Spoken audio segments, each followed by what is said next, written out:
will be 10-2. Loss will be 9-3, and we'll go from there. It really doesn't matter right now. Doesn't really matter. I'm not even thinking about it. I hope nobody else is in our camp because doesn't matter. You know, it's somebody else's job.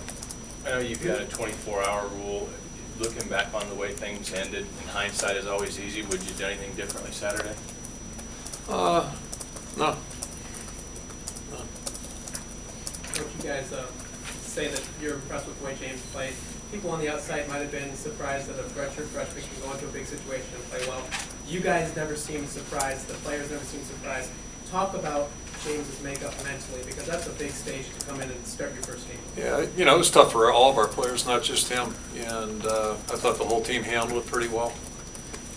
We had 5 challenging road games this year, and I'm not disappointed with anything we've done on the 5 road games. I think the guys have really handled it. You know, probably doesn't come much tougher than Ohio State. You know, you could rank a couple other places up there with it.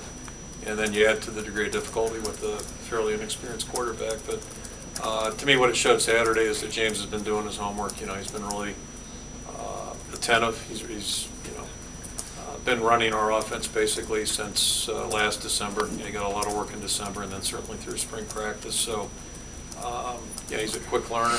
He's prepared well, and I think he showed he's got a lot of poise. And you know, but you never know until you see a guy in game conditions. And certainly, I don't think it was fair for anybody to judge him on what happened 2 weeks ago. Mainly because he got thrown in cold and unfortunately hadn't had the luxury of throwing 20, 30 balls during the course of the year this year. So I think that would have made a huge difference, and that's probably what we saw Saturday. You know, now the next step is, you know, what do you do week 2? And we'll find that out this week. But I think, you know, we got a lot of confidence in him, just like we had confidence when Robinson jumped in there, Weiger jumped in there. You know, we've had a lot of guys step in, Reef, Joe Conklin, a lot of guys have stepped in and done some good things for us. And that's what you hope happens, but again, I acknowledge the fact that it is tough for a quarterback. There's no doubt about that. And it's a real credit to James what he did last week getting ready. Is his arm different? I mean, he seemed to have more zip than Ricky. Left one or right one, or you know, I mean, he throws the ball well. Yeah, he throws the ball well. You guys are overthinking all this crap too much. You know, the guy throws the football as a quarterback.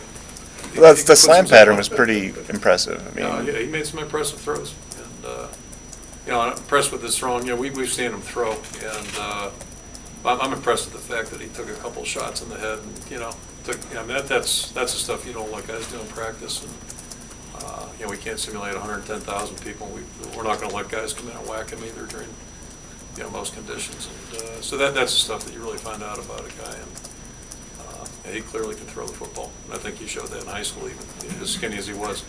But he can throw the football, and I thought it just showed a lot of mental and physical toughness out there, which is what, you know, quarterbacks better have that no matter what your style of offense is. Hey, Ricky,